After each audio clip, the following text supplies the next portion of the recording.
These stories and a lot more are coming your way. 13 WMAZ Morning starts now. Good Friday morning, everybody. You're looking at a foggy start over the city of Macon. It is now 6:30 on this June 15th. I'm Carly Barnett. Caitlin Heck has this morning off. First this morning, let's send it over to Matt Daniel. He has a look at our much anticipated weekend forecast. Yes. All right. Good morning, everybody. Happy Friday. Yeah, a little foggy, some low-lying clouds across downtown Macon. Back to you, Carly.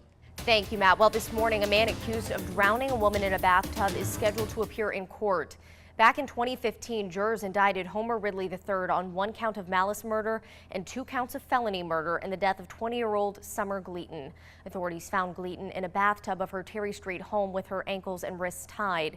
That was December 1st, 1994. Ridley is already serving a life sentence for a 1988 rape case. This morning's hearing will be at 10 o'clock at Houston County Superior Court. Well, this weekend, people in the Byron community are coming together to support a tow truck driver who was injured on the job. Now, our morning reporter Wanye Reese joins us live from Byron to fill you in on this benefit. Good morning, Wanye. Carly, you never know how quickly life can change. I mean, things these days in Byron. So, Carly, tomorrow morning I might have to bring the 13 WMAZ car and, pull up just so we can support this event in Byron. Wanye Reese, 13 WMAZ News. I think the Butler Auto Storm Lab would be a very good fit for that. Thank you so much, Wanye. If you would like to register your car for the event, you can do that at 9:30 a.m. tomorrow for $25. Well, the 100 days between Memorial Day and Labor Day are considered the deadliest stretch for drivers on the road. As the summer driving season shifts into high gear, Chevrolet engineers have developed a unique concept to address a major safety hazard. Meg Oliver has more. Dashcam video. Well, if you start feeling tired but you can't get off of the road, Chevrolet's safety engineer recommends using hands-free devices to maybe call a friend, engaging your brain with some mind games, or using your car's technology to avoid drifting. And speaking of driving, Georgia's new distracted driving law goes into effect in less than 2 weeks. Now, this morning, we take a closer look at what is allowed under this new measure. Okay, so it is okay to use an earpiece, headphone device, or smartwatch to create voice-based communication. Voice-based communication that is converted to the device to written form, and a device for navigation. So here is what's not allowed under this law: physically holding or supporting any type of electronic device while driving a car, writing, reading, or sending any text message, instant message, email, or other internet data while driving, watching or recording a video while you're driving, reaching for a device that requires you to leave your seated driving position or unbuckle your seatbelt while you're driving. You are exempt from the law, of course, if you are reporting a traffic accident or any other emergency. So here's a list of things you can do to help decrease those distractions while you're driving. Adjust your seats, your headrests, your vehicle controls, and your mirrors, and fasten your seatbelt before you even start moving. Keep tempting distractions like your phone out of sight and out of reach. Maybe just put it in the back seat. Enter your destination into the navigation system or consult your directions before you drive off. This morning, Apple Care and Navicent Health are celebrating the opening of a new urgent care center. A ribbon cutting ceremony is scheduled at 11, located at 4795 Riverside Drive. Together, Apple Care, Immediate Care, and Urgent Care Navicent Health say they hope to deliver high-quality, reasonably priced care to Central Georgia. So if you were thinking about sampling a yoga class, this one may be one you're looking for. Homegrown Yoga in Warner Robins is putting a fresh twist on the exercise by bringing in some kids. Yeah, these aren't the type of kids you were probably thinking about, were they? Owner of Homegrown Yoga, Rachel Garrity, says, "Don't worry, you aren't the only one who's thinking goats and yoga sounds just utterly ridiculous, but this is a class you don't want to miss." She says by having the animals in class, it can actually decrease stress and lower your blood pressure. But Garrity says with goats, you always have to expect the unexpected. Well, the first thing everybody says is do the goats go to the bathroom? And yes, the goats go to the bathroom.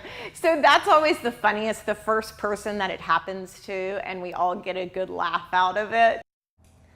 The price you pay to find your center, right? The classes take place every first and third Saturday of the month at 9 a.m. at Center Park in Centerville, including tomorrow. Now, the class is free and they do accept donations. All right, Matt, I'm going to convert you yet. We are going to goat yoga, Goga tomorrow. Okay. We'll do it. I don't know how I feel about it, but we'll try it out. Welcome back. It is 5:43. If you're kind of busy this morning getting ready, just come on, come and take a look at your Yes. screen here because this is going to put a smile on your face. Yes. Look at that happy dog. Berta. Good Berta. Berta looks just thrilled to be out on that Berta walk. is ready for the walk. Berta's ready to play fetch. She's ready for the weekend. She's also... Welcome back. It is 6:48. Now to your morning headlines from around the country. The Justice Department has released its report on the FBI's handling of the Clinton email investigation. The report is highly critical of the Bureau's former director, James Comey, who it describes as, quote, insubordinate. But it says the decision not to file criminal charges in the case was correct. And President Trump is moving ahead with a plan to impose tariffs on Chinese imports. They would affect some $50 billion worth of goods brought into the U.S. each year. The tariffs are the latest in the White House's efforts to reduce the trade deficit with China. And House Majority Whip Steve Scalise returned to the congressional baseball game last night. It had been exactly 1 year since the Louisiana Republican was shot while practicing with the GOP team. Scalise still has difficulty walking, but he managed to field the one ball that was hit to him at second base. Now, before you head out the door this morning, here's Matt with a look at your traffic. All right, thank you, Karli. Welcome back. Cancer is one of those diseases that can have you running scared right out of the doctor's office. Now, of course, it's scary. You feel powerless, but Jason Whitley from our Dallas station met a man who proved you can outrun it. Great motivational story for your Friday. We are back in just a minute with a final look at your forecast, but first, here's what's ahead on CBS This Morning. Coming up. Before we go, one last look at our top local stories. This morning, a man accused of drowning a woman in a bathtub is scheduled to appear in court. In 2015, jurors indicted Homer Ridley III in the death of 20-year-old Summer Gleaton. In 1994, authorities found Gleaton in the bathtub of her home with her ankles and wrists tied. And an elderly woman's dog is dead after a Warner Robins home caught fire. That is according to Assistant Fire Chief Chris Kennedy. He says a woman and her caregiver improperly tossed hot coals from the grill that caused the flames. And early voting for Macon's District 1 Commission seat started this week, but the Board of Elections is reporting a low number of people taking advantage of the chance to vote. Janetta Watson, supervisor for the Board of Elections, says she's hoping more people will head to the polls on Tuesday for Election Day.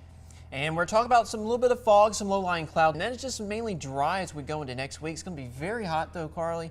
We're looking at mid-90s by Tuesday, Wednesday, and Thursday. Of course, you factor in the humidity then. Might be triple digits. So well, we knew it was coming. We it's knew just it had in to come time. at some point. Yeah, it's just in time because first day of summer will be Thursday. I can't believe it. I know. I feel like it's been summer for so long.